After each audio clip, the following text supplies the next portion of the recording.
Ce qu'on voit ici, c'est un des organes les plus étonnants du corps humain, le cœur. C'est un muscle étonnant parce qu'il est capable de travailler sans arrêt pendant toute la vie. Il commence son travail de pompe, capable de faire circuler le sang dans tout l'organisme alors qu'on n'est encore qu'un tout petit fœtus âgé d'à peine 8 semaines après la conception, et travaille tout le temps, jour et nuit, jusqu'à notre dernier jour de vie. Pour comprendre comment le cœur fait circuler le sang, il est dessiné ici avec tous les vaisseaux qui l'entourent. On peut voir les vaisseaux qui arrivent au cœur et ceux qui partent du cœur. Mais on comprend mieux comment le sang circule dans le cœur si on regarde ce qui se passe à l'intérieur du cœur. Laissez-moi vous montrer ça. Ce qu'on va faire, c'est suivre le parcours du sang à travers le cœur sur ce schéma. C'est un peu comme si on avait coupé le cœur en deux. On voit mieux comment ces gros vaisseaux arrivent au cœur et partent du cœur. Je vais aussi me servir d'un autre petit schéma dans ce coin qui va représenter une personne. Voici sa tête, ses bras et au milieu de sa poitrine, son cœur. On va faire aussi ses jambes. Alors, le cœur récupère le sang en provenance de tout l'organisme, s'occupe de l'envoyer au poumon pour qu'il soit réoxygéné, avant de le redistribuer à nouveau. Donc le sang qui vient de ce bras arrive par ici, le sang qui vient de l'autre bras arrive aussi par ici, et le sang qui vient de la tête rejoint le cœur au même endroit. En fait, le sang provenant de ces trois endroits arrive dans une seule et même grosse veine qu'on appelle la veine cave supérieure.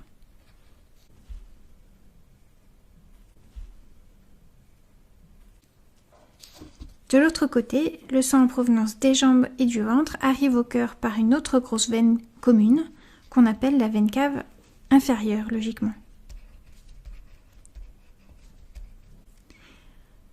Donc ça, c'est la façon dont le sang va vers le cœur en provenance de tout l'organisme. Il se retrouve ici dans ce qu'on appelle l'oreillette droite. On l'appelle oreillette parce que les premières personnes qui l'ont décrite ont dû trouver que ça ressemblait à une petite oreille, avec beaucoup d'imagination. Sinon, on peut aussi l'appeler atrium droit. C'est du latin, mais c'est peut-être plus simple pour s'en rappeler parce que ça veut dire cour intérieure en latin. C'est un peu l'équivalent d'un hall d'entrée. Donc l'atrium, c'est comme si c'était le hall d'entrée du cœur, là où arrive le sang. Où va-t-il ensuite? Eh bien, il descend dans cette deuxième pièce ou chambre du cœur qu'on appelle le ventricule droit. Ventricule, c'est pareil, c'est un peu imagé comme nom. Comme c'est une partie un peu bombée du cœur, les premières personnes qui l'ont décrite ont dû trouver que ça ressemblait à un petit ventre et l'ont appelé comme ça, ventricule.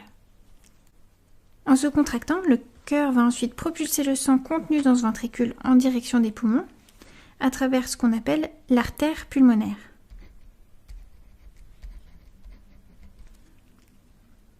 Au niveau des poumons, le sang est débarrassé de son CO2 en excès, rechargé en oxygène, puis revient vers le cœur par ces vaisseaux qu'on appelle les veines pulmonaires.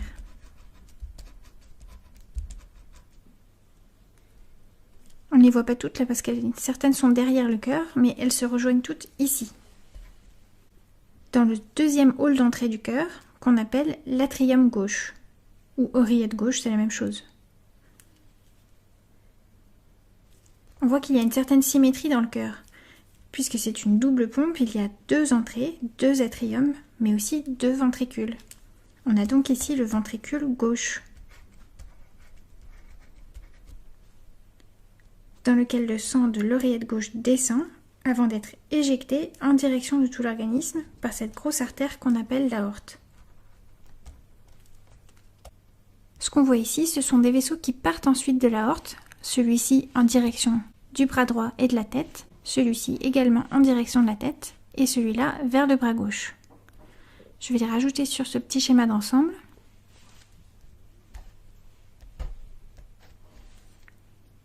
Et pour le reste de l'organisme, eh bien ce qu'on voit ici, c'est juste le départ de l'aorte. Le début, c'est ce qu'on appelle la crosse aortique. Mais ensuite, l'aorte se poursuit, elle passe derrière le cœur et descend par là, en donnant naissance à des vaisseaux à destination des organes de l'abdomen au passage, avant de se séparer comme ça. C'est une version schématisée du réseau des artères et des veines de l'organisme, mais c'est à peu près ça. Une chose importante à préciser, c'est que sur ce schéma, j'ai représenté les veines en bleu et les artères en rouge, parce que le sang qui se trouve dans l'aorte est riche en oxygène, ce qui lui donne une couleur rouge, alors que celui qui vient des organes et arrive au cœur est plus foncé parce qu'il est moins riche en oxygène. Et on le représente habituellement en bleu. Ce qu'on voit sur ce schéma-là, c'est que pour les vaisseaux de la circulation pulmonaire, c'est-à-dire ceux-là, c'est l'inverse.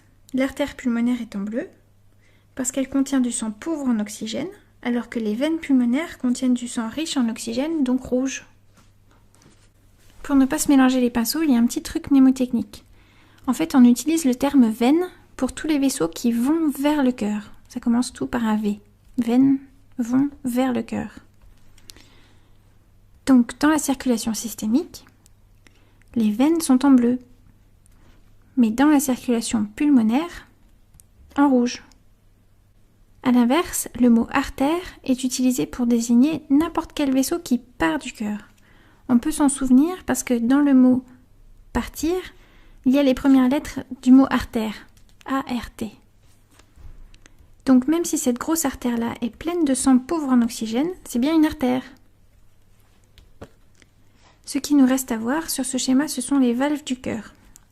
Elles sont importantes parce que c'est grâce à elles que le sang circule dans le bon sens à l'intérieur du cœur.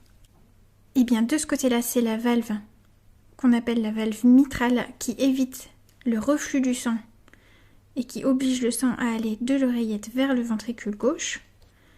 Et de ce côté-là, c'est la valve qu'on appelle la valve tricuspide qui empêche le reflux du sang et qui l'oblige à aller dans le sens oreillette droite vers le ventricule droit.